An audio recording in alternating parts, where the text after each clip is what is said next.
Olá, yogis, yoginis, bem-vindos, bem-vindas. Esse é o Yoga Transforma. Eu sou a Vivian Cunha e aqui eu falo com você, professoras, professores de yoga, que desejam ser esse instrumento de transformação na vida dos seus alunos por meio do yoga, né? Então, hoje eu vou falar sobre como potencializar a transformação dos seus alunos, das suas alunas, através do yoga. Então, uma coisa que eu queria comentar antes de mergulhar nesse assunto, né? É que nós, professores e professoras, nós somos facilitadores, nós somos uma espécie de mensageiros dessa prática. Então, a gente traz esse conhecimento, né? Essa mensagem, esse conhecimento para que os nossos alunos se conheçam cada vez mais, para que eles tracem esse caminho por eles mesmos, né? Então, o yoga é essa jornada para dentro. Cada um está fazendo o seu trabalho interno.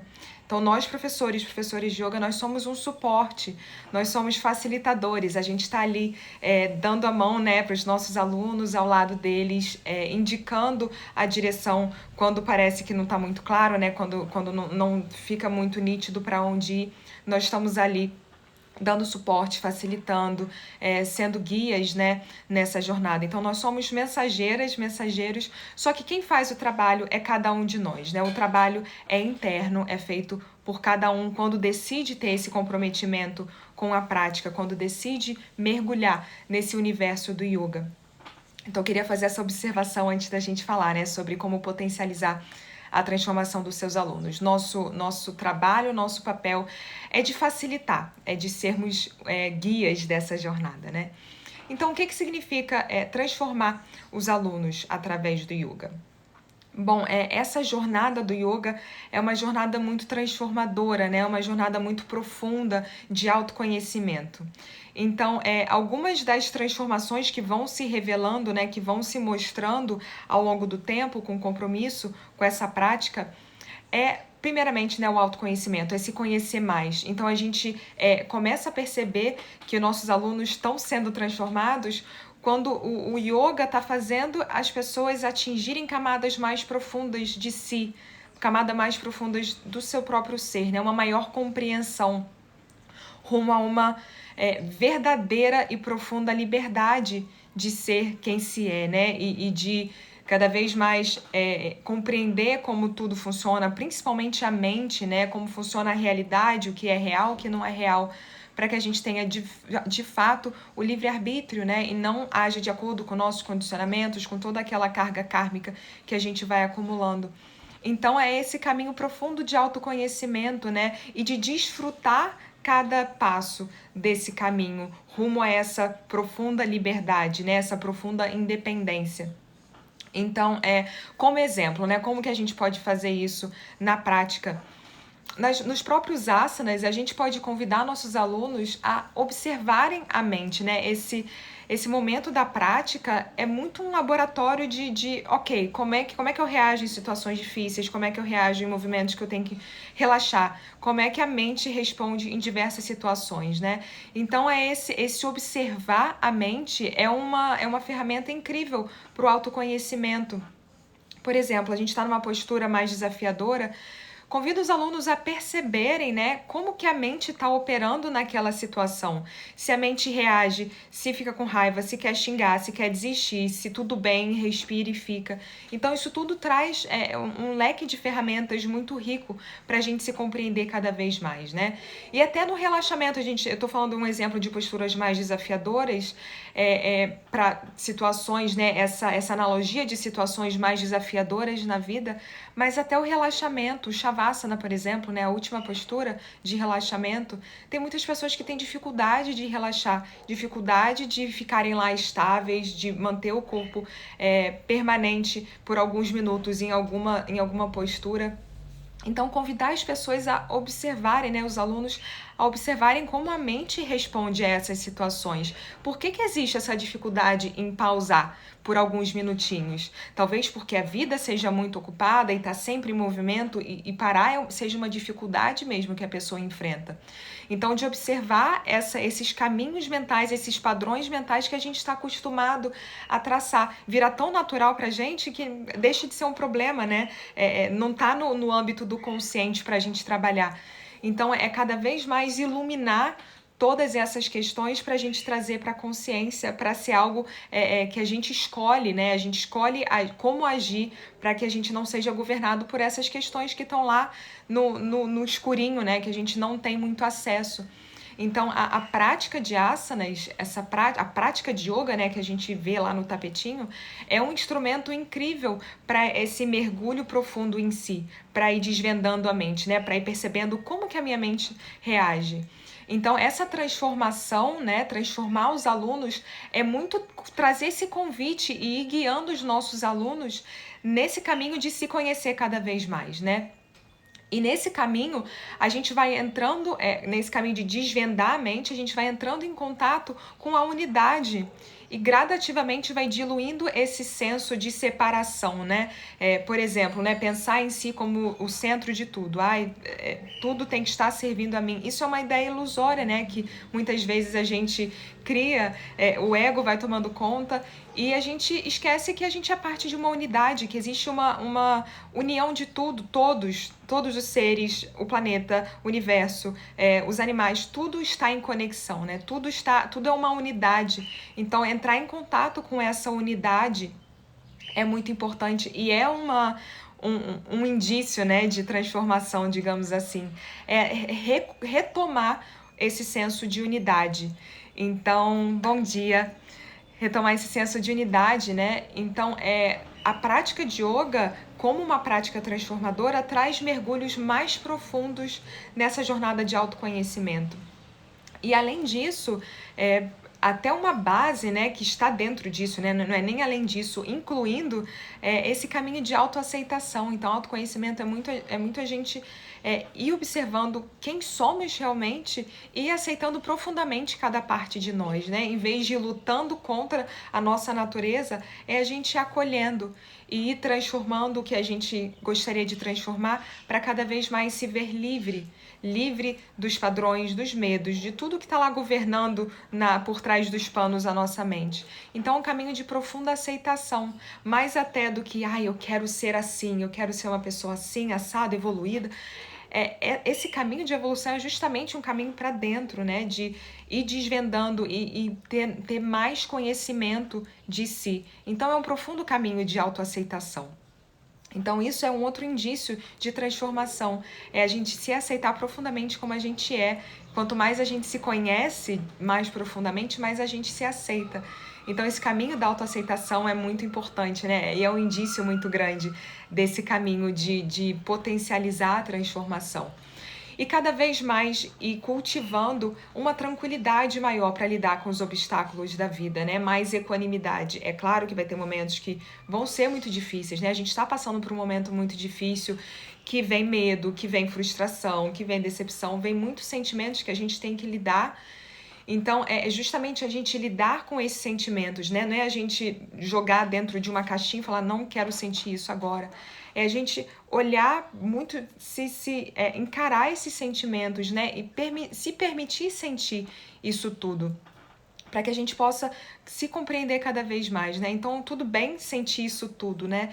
E aí, conforme a gente olha, ok, estou sentindo isso e é passageiro e volta para o nosso centro e tenta se acalmar, tenta se tranquilizar, né? Então, parte dessa transformação é essa capacidade de voltar para o centro, de se centrar, de estar presente e de sentir essa tranquilidade, né? A gente tem momentos que tudo oscila e a gente volta. Tem momentos, né, que as coisas saem um pouco do trilho e a gente volta. Essa capacidade de retornar para esse senso de tranquilidade e paz interna.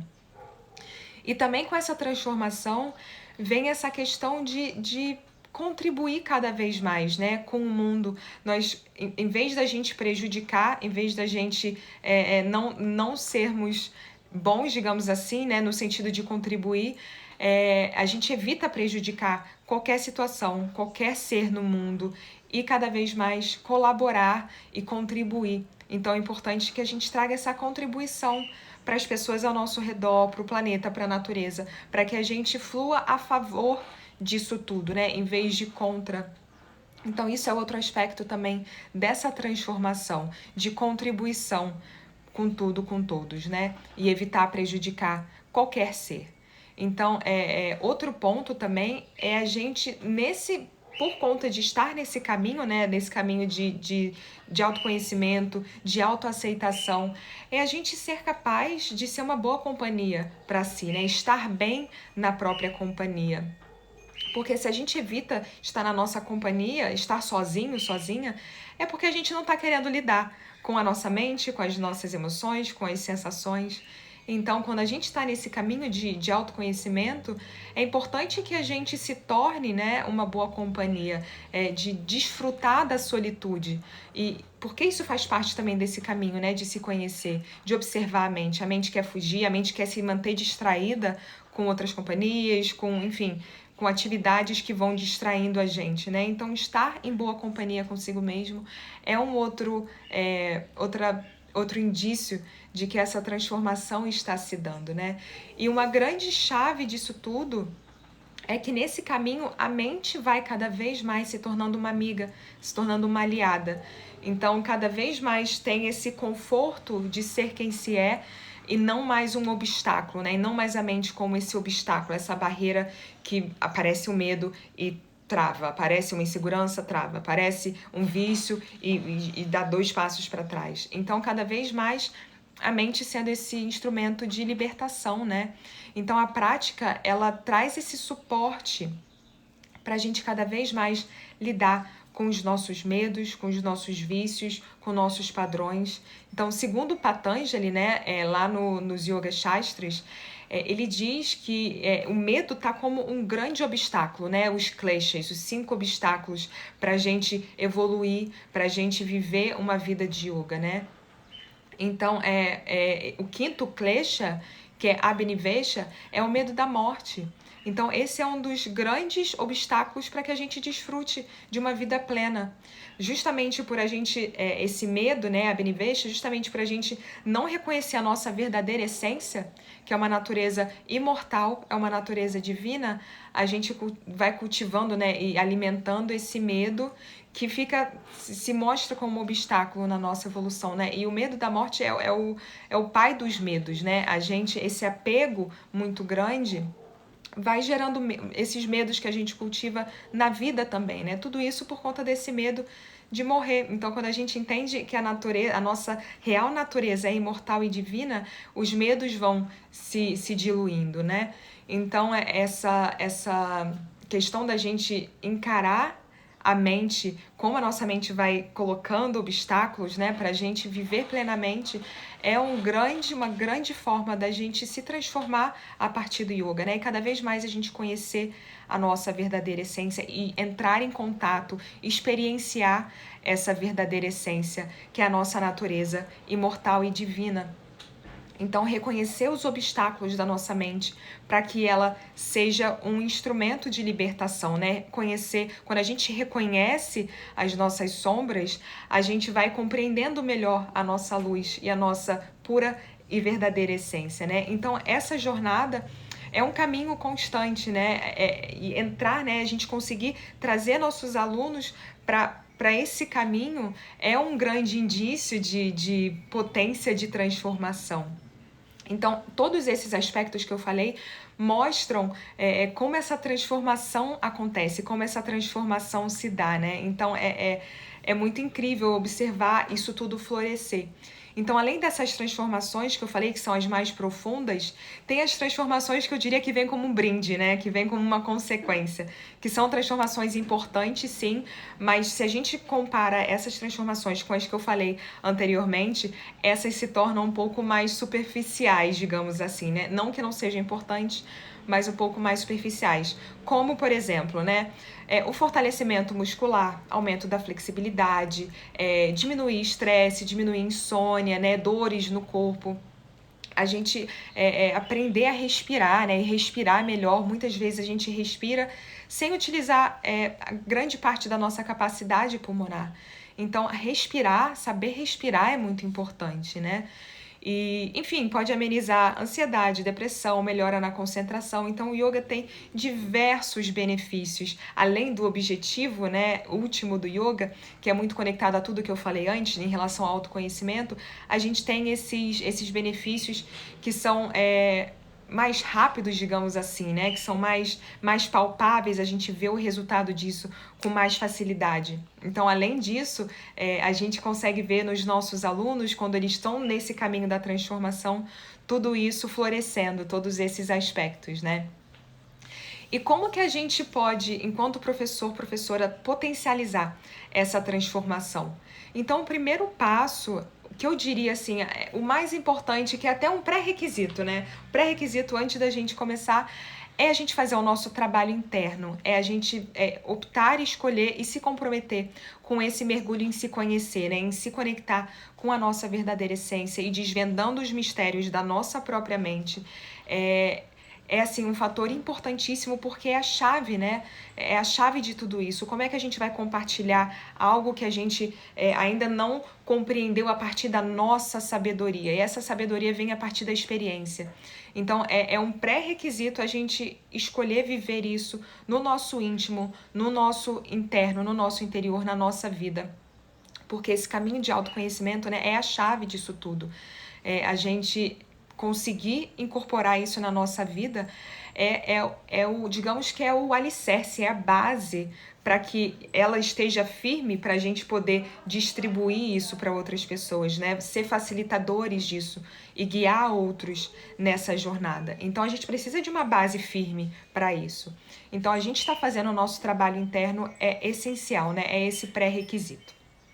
E aí depois, quando a gente está fazendo o nosso trabalho, estamos já nesse caminho, nessa jornada, para a gente potencializar essa transformação dos nossos alunos, é importante a gente conhecer a técnica, né? A gente ter conhecimento, saber o que a gente está fazendo, né? Ter muita clareza dessa metodologia, porque o yoga traz uma metodologia, não é algo aleatório, né? Vamos agora fazer a postura do pombo, agora a postura do corvo, agora a postura da cobra. Enfim, não é aleatório, né? Não é um saquinho de asanas que a gente vai lá e sorteia no chapéu, né? E vai criando uma aula assim e inspira, respira, inspira e expira, e é isso. Então, não é isso, né? É algo muito delicado e existe uma técnica, existe uma metodologia muito específica para a gente guiar nossos alunos. Então, conhecer essa técnica, né? Saber exatamente o que a gente está fazendo, por que a gente está fazendo, né? Qual é a intenção de cada movimento, das respirações, da forma que a gente está respirando, das posturas, do pranayama, da meditação. Então, é muito importante ter esse conhecimento, buscar esse conhecimento e aprofundar. Então, conheça os asanas, né? Estude os asanas, a parte anatômica, o que está acontecendo nesse asana, quais são os benefícios, quais são as contraindicações, quais são as instruções para entrar nesse asana, para permanecer, para sair desse asana. Então, estude e também pratique, porque não é só a leitura que vai trazer o conhecimento, é a prática, né? É a gente criar nossa sabedoria a partir da nossa experiência. E o mesmo se aplica, né, para as técnicas de pranayama, para as técnicas de meditação, é estudar, compreender qual o porquê, né, daquela técnica, para que ela serve, qual o benefício, quem não deveria estar praticando, né, por conta de contraindicações, e qual é a técnica correta para cada técnica específica, né? Então, ter esse conhecimento para asana, para pranayama, para meditação é muito importante, né? E mais importante ainda do que ler e conhecer é a gente praticar. Então, algo que eu gosto de falar, né, é que assim, o ideal é a gente só ensinar algo para os nossos alunos depois que a gente se apropria de fato, depois que a gente se aprofunda naquela técnica que a gente quer compartilhar, né? Então, por exemplo, você aprendeu um pranayama novo, isso é um exemplo, né? Pode ser qualquer asana, meditação, enfim. Aprendeu alguma técnica nova e você gostou muito e quer compartilhar com seus alunos, né? Isso acontece muito, a gente gosta muito de algo e já quer compartilhar. Mas se a gente compartilhar algo que a gente acabou de aprender, não vai ter profundidade, a gente não vai ter um conhecimento mais profundo e mais pleno dessa técnica. Então eu sempre recomendo que aprendeu algo novo, um mantra, um asana, uma técnica de meditação, de pranayama, fica com essa técnica por uns 3 meses, se aprofunda nessa técnica para você enraizar o seu conhecimento daquilo e não algo que você leu num livro, né? Então vai aprofundando, vai dominando aquela técnica para a partir da sua vivência, do seu conhecimento, você compartilhar. Até para você entender melhor os efeitos, os benefícios a partir da sua vivência e não do que você leu no livro. Se algum aluno traz uma dúvida, né? Ai, me senti assim. Aí você pode lembrar, me senti ansioso, senti que eu não consigo, enfim, no pranayama, não consegui respirar até a contagem final. Você vai ter mais ferramentas para entender o porquê daquilo, né? Você vai conseguir responder aquilo a partir da sua experiência. Então isso é algo que eu acho muito essencial, assim, antes de compartilhar, tem essa vivência profunda para você ensinar a partir de um conhecimento enraizado, de um conhecimento que é seu e ninguém tira. Não foi um livro que te deu que porque você não praticou, daqui um mês você já esqueceu, porque você leu uma vez, achou muito legal, fez uma vez, enfim. Então é importante a gente enraizar essas técnicas antes da gente compartilhar. Então é importante que seja algo que venha, tudo que a gente compartilha venha da sua sabedoria e não uma mera repetição de algo que você viu em algum lugar, internet, livro, o que seja, né? Então compartilha o seu conhecimento a partir do que você sentiu, a partir dos efeitos que você sentiu. E aí é importante também ter alguém que você confie nessa jornada, né? Um professor ou uma professora mais experiente, para que você possa ir compartilhando, né, essas sensações, os impactos, né, das práticas que você está fazendo. Porque eu vejo muito também, né, que a gente, enfim, nos tornamos professoras, terminamos o curso de formação e às vezes acaba virando uma jornada mais solitária. Então, acho sempre muito importante que a gente tenha alguém ali naquela jornada para a gente poder pedir ajuda quando quando a gente sente que algo emperrou, né? Quando alguma técnica não tá fluindo muito bem.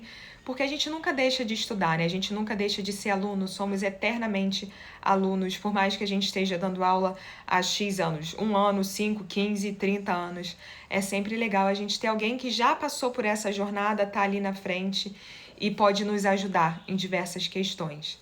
Então, essa questão, né, de ser uma jornada solitária, né, acho uma jornada bem solitária mesmo. Pois é, e o ideal é que a gente conheço outros professores, mas não são próximos. Pois é, então às vezes a gente acaba se apoiando na rede, né, até de amigos que são professores, mas é diferente, e é claro que a gente vai trocando, né, informações e trocando saberes, mas ter alguém que a gente possa contar, né, alguém que já tenha trilhado essa jornada, esteja ali na frente, é importante para a gente conseguir pedir ajuda quando a gente sente que algo não está se encaixando muito bem. Muitas vezes se a jornada se torna solitária, a gente sente que não tem mais inspiração, que não sabe para onde ir, que parece que pausou, estagnou e não está sentindo evolução na própria prática e não sente evolução nos alunos também. Então, eu sempre recomendo ter um professor, uma professora ou até alguns, né, que você possa voltar, que você possa contar quando as coisas não estiverem, ou até quando as coisas estiverem indo bem, né? Mas quando parece que tá passando uma nuvem, as coisas não estão tão claras, de ter para quem pedir ajuda, né? Eu acho isso sempre muito importante. E até quando a gente aprende técnicas novas, né? Porque como eu falei, somos sempre alunos. Quando a gente aprende uma técnica nova, às vezes a gente vê alguma coisa na internet e quer praticar, vê um story no Instagram e quer praticar e tenta fazer. E aí, qual é o impacto daquilo no campo energético, no corpo físico? Qual o impacto daquilo a longo prazo? Será que aquela prática é pra gente? Porque nem todas as práticas são benéficas para todo mundo, todos nós somos diferentes. O próprio Ayurveda fala, né, que cada um de nós tem a sua individualidade. O Ayurveda trabalha com os doshas, então cada um de nós tem doshas predominantes, então uma prática serve para um tipo específico, né, de dosha, outra prática já não vai ser mais tão benéfica. Então, às vezes a gente vai buscando em livros, internet, vê alguma coisa, gosta, pratica, sem saber se aquilo vai ser benéfico pra gente, né? Então, eu acho que é sempre importante a gente ter uma referência de alguém que a gente possa contar e ter esse acompanhamento, né? Que a gente possa contar pra vida. Então, eu acho isso muito legal, de ter um professor referência na nossa vida.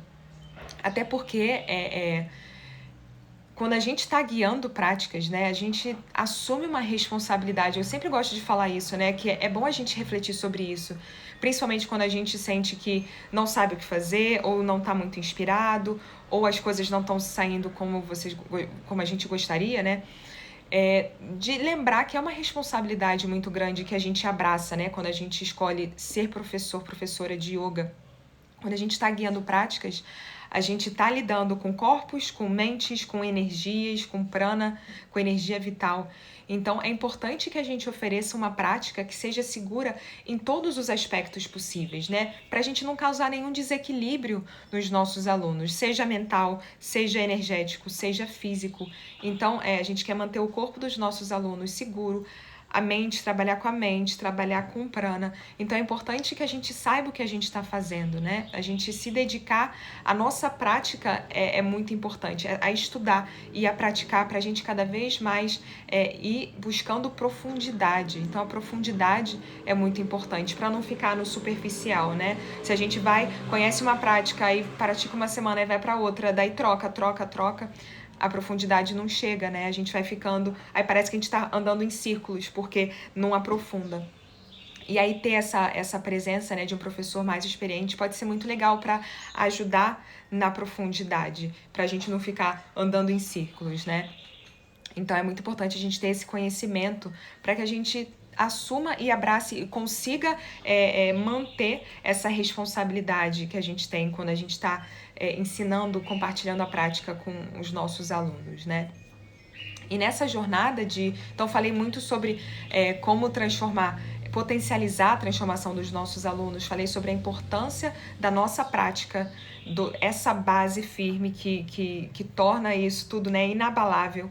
É claro que vamos ter oscilações também, somos seres humanos, mas a base para a gente compartilhar é a gente ter a nossa prática. E aí a parte técnica, a parte de construir o próprio conhecimento, a própria sabedoria. E aí, além disso, né, é importante que a gente tenha essa parte humanizada, né? O yoga deve ser sempre humanizado. A gente não está lidando com máquinas nem com nada desse aspecto, né? Às vezes a gente trata os alunos como se fosse um todo, como se todo mundo fosse igual. E não é assim, né? Cada pessoa tem a sua história, tem a sua bagagem. Certas pessoas vão ter dificuldades em certas coisas, outras pessoas em outras. Então, a gente se colocar no lugar dos nossos alunos, né? Então, um aluno que acabou de conhecer o yoga, né? A primeira aula de yoga desse aluno. Às vezes a gente quer ver eles avançando e crescendo, evoluindo, mas não dá pra gente esperar que esse aluno chegue no nível de um aluno que pratica com você há 1 ano, há 5 anos, enfim, em dias ou semanas, né? Então é importante que a gente tenha paciência, né? Que a gente cultive essa paciência e ajude esses alunos a cultivarem paciência também, porque às vezes eles chegam, vem um aluno fazendo X ou Y que já está praticando há anos e querem chegar logo naquele ponto, né? Então, compartilhar com os alunos a importância da gente respeitar cada passo da jornada, né? Cada um tem sua jornada, cada um tem seu ritmo, cada um tem seu tempo. E isso é muito precioso, né? A gente saber apreciar cada passinho da nossa jornada. Então, para tudo na nossa vida, né? A jornada é muito importante. Tantas vezes a gente está tão focado lá no objetivo que parece que é custe o que custar, né? Então, saber apreciar a jornada, se manter presente, né? Apreciar a presença é muito importante, é algo que a gente faz com a gente mesmo, né? E que a gente pode trazer para os nossos alunos também. Então, só quando a gente está presente de fato que a gente consegue desfrutar e apreciar os presentes da vida, né? E isso na vida, isso no yoga, isso na evolução da prática, em absolutamente tudo. Então, falando da presença, quando a gente está guiando práticas, é importante que a gente esteja presente. Então, não guia práticas pensando no que vai ter para comer para jantar, no que tem que fazer depois. Enfim, a gente tá ali presente, tá com um olhar atento, tá com a escuta aberta, né? Para a gente, de fato, se conectar com os alunos, com as alunas, mesmo nesse ambiente virtual, né? Muitos professores estão guiando práticas online.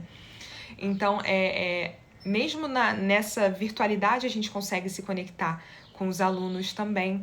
E a gente cada vez mais compreender a necessidade de cada um, né? Compreender cada aluno a partir dessa conexão que a gente forma. E aí também ser acessível, né? Acho que isso é muito legal, a gente estar acessível, estar disponível para oferecer esse suporte para os nossos alunos, né? Porque tem momentos que fica mais fácil a jornada, tem momentos que fica mais difícil. Então a gente está lá disponível é importante também, né? Claro que é importante a gente ter limites, né? Porque senão a cada aula vai ficar mais uma hora conversando com os alunos. É importante você estabelecer qual o seu limite pessoal, e isso é algo que é completamente pessoal, né? Tem professores que não estabelecem relação de amizade com os alunos, tem professores que sim. Então, isso é muito uma conduta, assim, que vem a partir da sua escolha, né? De como você quer, qual a sua postura enquanto profissional. Mas esse está disponível, acessível no sentido de estar aberto a receber dúvidas, a trocar sobre a prática, né, a ouvir e a trazer recomendações. Se o aluno pedir dicas de alguma questão, como aprofundar certas questões, de você estar disponível e acessível. E para isso, né, é importante que a gente tenha essa sabedoria da nossa prática para a gente conseguir trazer essa profundidade para os nossos alunos também. Então, tudo vai se conectando, né, nessa jornada. E aí, por quê, né? Por que a gente se dedica a potencializar a transformação dos nossos alunos? Então, essa é uma reflexão que é legal a gente trazer, assim, de vez em quando, porque muitas vezes a gente está guiando práticas, né? Tá lá na rotina, tem as aulas, enfim, X dias da semana, e a gente vai entrando naquele ritmo de guiar práticas e tal, e vira uma coisa um pouco piloto automático, né? Então, é importante de vez em quando a gente reavaliar, refletir por quê você quer potencializar a transformação dos seus alunos, né? Para que essa intenção, esse objetivo fique cada vez mais claro, para você ter muita clareza na direção que você está indo, né? Então, eu acredito que a maioria de nós, professores, professoras, a gente vai vivendo, vai mergulhando nesse universo do yoga e vai sentindo as transformações no nosso âmbito pessoal, na nossa vida, em todos os aspectos da nossa vida, que a gente tem essa vontade, né, esse chamado de poder expandir isso, de poder compartilhar isso com outras pessoas, para que essa prática vá alcançando cada vez mais pessoas. Então, muitos de nós, né, a grande maioria de nós escolhe, opta por esse ofício, né, de sermos professores, professoras, porque a gente quer expandir os benefícios dessa prática, né? Então, a gente revisitar o porquê disso, que às vezes a gente entra nas nossas inseguranças, nas nossas dúvidas, e vai entrando no caos da vida, né? E a gente esquece o porquê de tudo isso. Então, é sempre bom a gente colocar os pés no chão, se relembrar do porquê, refletir, para a gente se manter alinhado, nossas ações alinhadas com a nossa jornada, com para onde a gente está indo, com a direção que a gente está tomando, né? Então, é sempre bom a gente parar para fazer essa reflexão de vez em quando. E aí, alguns erros que eu vejo, né? Alguns professores caem em situações que acabam atrasando um pouquinho essa transformação, né? Então, como eu falei lá no início, essa questão do trabalho interno é muito importante. Então, um grande erro é não se firmar no seu próprio trabalho interno. É abrir mão da sua prática porque a vida está muito corrida e eu preciso dar aula, preciso dar X aulas, 3 aulas hoje, 4 aulas hoje. Então, não vai dar tempo de fazer minha prática. Eu não fiz de manhã, já era. Já não vou mais fazer hoje. Então, se a gente entra nisso, vira aquela grande história de faço o que eu digo, mas não faço o que eu faço, né? Faça a sua prática, mas eu aqui na minha vida, eu professora, ninguém sabe, mas eu não estou fazendo a minha prática. Então, é muito importante a gente ter cuidado com isso, né? O que nos nutre para que a gente possa compartilhar é a gente se firmar na nossa base, no nosso porto seguro, que é a nossa prática, né? Então, não se aprofundar nisso acaba sendo um erro muito comum, que a gente se sente desestabilizado, a gente parece que não tem a profundidade, fica raso e a gente fica andando em círculos porque não tem a raiz disso tudo, né? A gente precisa se enraizar na nossa prática, né? No nosso trabalho interno. Então, se a gente não está fazendo o nosso trabalho interno, como é que a gente quer que nossos alunos voltem para a nossa aula, né? Então, é importante a gente ter esse compromisso com a gente para que a gente possa expandir, transbordar os benefícios dessa prática. Então, outro erro é não se aprofundar nos estudos, né? Eu fiz o curso de formação, perfeito, tô pronta, sou yogi, yogini e pro resto da vida e trabalho feito. Então, não é exatamente isso, né? A jornada, ela é constante, a gente está sempre trabalhando. no nosso trabalho interno e se aprofundando nos ensinamentos, no conhecimento. Então, se mantenha estudando, se aprofundando, tentando conhecer mais do que é o yoga e se conhecer mais, né? E os dois caminhando juntos. Então, não se aprofundar nos estudos, né? Terminei o curso, fim. Ótimo, sou uma ótima professora para todo sempre. Então, não é exatamente assim, né? É legal que a gente vá se aprofundando. E aí, outra questão também é ensinar o que se vê aí na internet, o que se vê em livros. Achei uma técnica aqui no livro, vou ensinar essa aqui amanhã. Sem, de fato, vivenciar aquilo, como eu falei, né? Então, esses aspectos são importantes a gente ficar atento, porque às vezes acontece. Na correria, acontece, às vezes a gente deixa a nossa prática de lado, às vezes a gente não tá estudando, porque tá tudo muito correria na vida. A gente ensinar o que viu em algum lugar porque achou legal, mas não fazer. Então é muito importante a gente estar atento a essas questões, porque isso vai impactar em como a gente compartilha a prática, né? Então, não deixe de se firmar no seu trabalho interno, na sua prática, em se aprofundar nos estudos e ensinar o que você já consolidou, o que você já se sente confortável e sente que dominou. Até para trazer uma segurança maior, uma confiança maior. Muitas vezes a gente sente insegurança em guiar alguma prática específica porque a gente ainda não dominou aquilo, porque aquilo ainda não é tão familiar para a gente. Então é importante a gente consolidar essas técnicas para compartilhar de uma forma mais plena e com mais segurança, tanto para a gente se sentir seguro compartilhando, quanto para os alunos se sentirem seguros com a sua guiança, com o que você está compartilhando. Então, eu já senti diversas vezes assim um receio, né, um medo de não estar acrescentando algo na vida dos meus alunos, né, de não estar impactando verdadeiramente a vida dos meus alunos. Então, já me senti uma fraude, e isso aconteceu justamente no tempo, e eu percebi isso depois, né? Porque na época isso não ficou tão claro para mim. Eu sentia que as coisas não estavam indo como eu gostaria, estava lá guiando práticas regularmente, né? Toda semana, várias aulas por semana, mas sentia que parecia que não era real aquilo, parecia que estava faltando alguma coisa. E daí, com o tempo, eu percebi que era porque meu compromisso com a minha prática não era tão firme.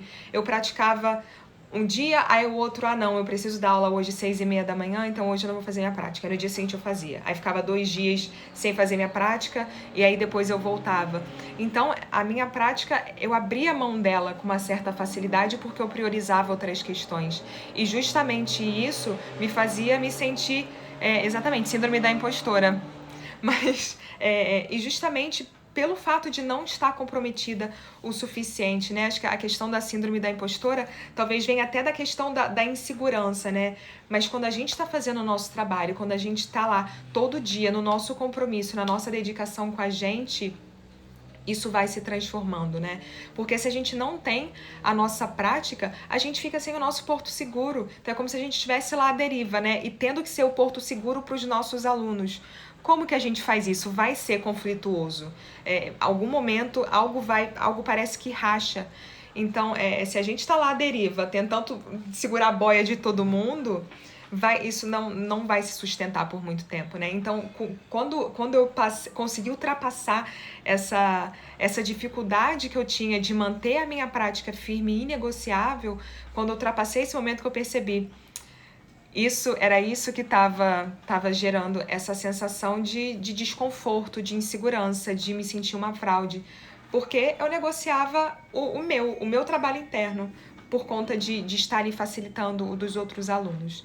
Então, é sempre importante a gente priorizar a nossa prática, independente do tempo que a gente tenha disponível, né? Se for pouco tempo, porque a gente sabe que imprevistos acontecem, que a vida é uma correria, mas o tempo que a gente tiver disponível, a gente coloca lá, nem que seja a prática de meditação, né? Que é a base da nossa prática, é a meditação. Então, eu já passei por essa situação, assim, e muito por conta de não ter a firmeza da minha prática, né? Então, eu sempre recomendo, eu sempre incentivo e encorajo a ter esse porto seguro seu com você, que é a sua prática, né? Então, vários alunos, quando eu vejo os meus alunos, né, passando por essa transformação, vivendo essa transformação, todos esses pontinhos, né, que eu falei lá no início, assim, enche o coração, né? A gente fica muito feliz de ver. E eu acho que, assim, a melhor forma da gente medir progresso da evolução nessa transformação é ver como os nossos alunos estão lidando com a vida deles, né? Como que a vida para eles está fluindo, né? Então, além da prática no tapetinho, às vezes, no próprio tapetinho a gente consegue ver, né? Então, a pessoa que era mais agitada, quando começou a praticar era mais agitada, tá mais estável, tá mais consciente nas transições, tá mais concentrada. Então, a gente vai vendo esses pequenos sinais, né, que a transformação tá acontecendo. E aí, quando a gente para conversar com esses alunos, né, eu sempre gosto de conversar e saber como a pessoa tá, como ela tá se sentindo, como a prática tá evoluindo para ela. E aí eu vejo nos meus alunos, quando isso vai inundando, digamos assim, né, vai transbordando para a vida, que aí sim o trabalho tá sólido, né? Então, no último mês, de curiosidade, né, eu vi 3 alunas com entrevista de trabalho. Uma aluna conseguiu um emprego, uma se mudou, uma terminou um relacionamento que já não estava mais legal. Então, essas questões da vida que vão se encaminhando, né, que vai evoluindo, que vão amadurecendo, eu acho isso muito incrível, né? A transformação acontecendo no dia a dia, nas atividades de cada dia, né? No cotidiano mesmo, que é aí que a gente vê como tá a solidez desse trabalho que a gente faz no tapetinho, né? Então, além dos aspectos de ver lá no tapetinho como tá essa evolução, que muitas vezes é o que a gente consegue observar, né? Se a gente não tem esse contato, essa conexão maior com os alunos, principalmente o maior indício vai ser a vida como ela flui, né? Então, eu acho muito legal a gente vendo, né, e observando essa transformação. Traz uma satisfação muito grande para nós, enquanto professores, de ver que a gente está sendo, de fato, cumprindo esse papel de sermos mensageiros, né, dessa prática tão transformadora e tão profunda. Então, agradeço muito a presença de todos vocês. Fique à vontade para mandar sugestões de temas que você gostaria de ver aqui. Pode mandar mensagem. Agradeço a presença novamente. Tenha um ótimo dia. Ótimas práticas, né? Quando você estiver guiando práticas para os seus alunos, e ótima prática pessoal também. Mantenha a sua prática. Sempre recomendo isso. E até a próxima. Namastê.